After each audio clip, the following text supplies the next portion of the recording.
With a few questions from the media. Jay Anderson, your line is now live.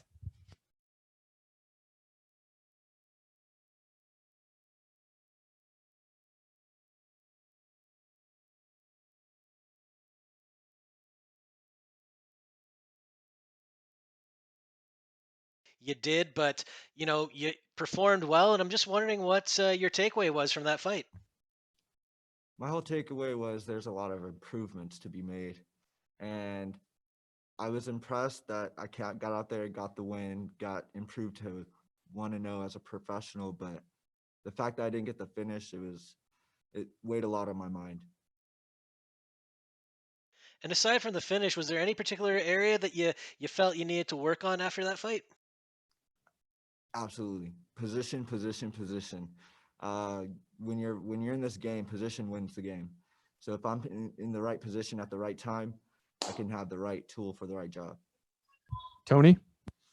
Jaylon, hope you're well. I just want to ask you, what did you feel as if the biggest difference was between your first professional fight and moving up from the amateurs? That's a good question. Never thought about it. It was just maybe the pressure, maybe the cameras being there and everyone, being directed more and it being more professional. But other than that, once that cage closes, it's all the same. Martina?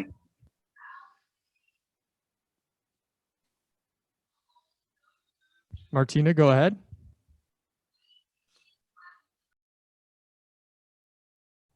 All right, we'll move on. Brady?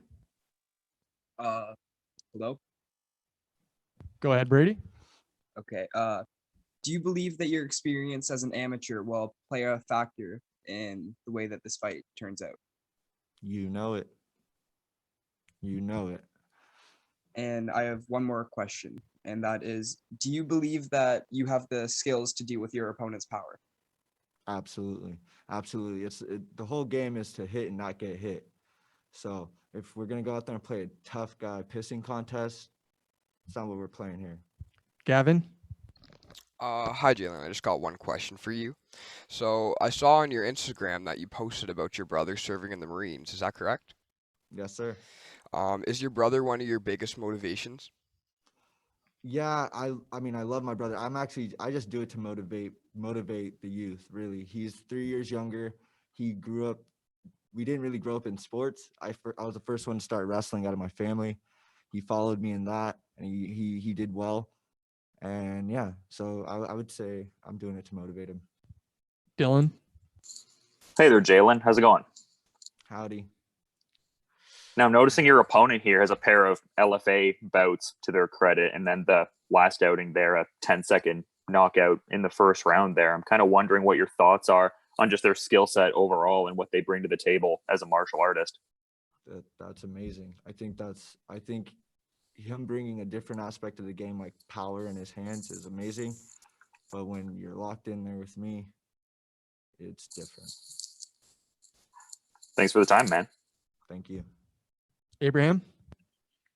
Hello, Jaylon. This is Abraham from the Fight Lead Report. I wanted to ask you, you started your amateur career in 2017. What exactly got you hooked into wanting to compete in MMA? Because it does take a different type of person to get into a cage and fight for a living. Well, that's a long story. You can tune into my podcast for that. But basic layman's terms is I'm different. I've always been different, and I don't have a box you can put me in. You can't put me in a box. So that's what made me go to fighting, because I would try to fit in here and then get kicked out, try to fit in here, so then I would just attract my own people who were good. And that's what it's about. Maria? Hi, Jaylon. Maria with the Throwing Bows podcast. So you mentioned earlier that, the whole goal is to hit and not get hit. And you don't feel threatened at all getting into this pissing match, so to speak, with another striker. That said, can you tell me a little bit about what you think are the holes in his striking game that you plan to exploit? He has none. He's perfect.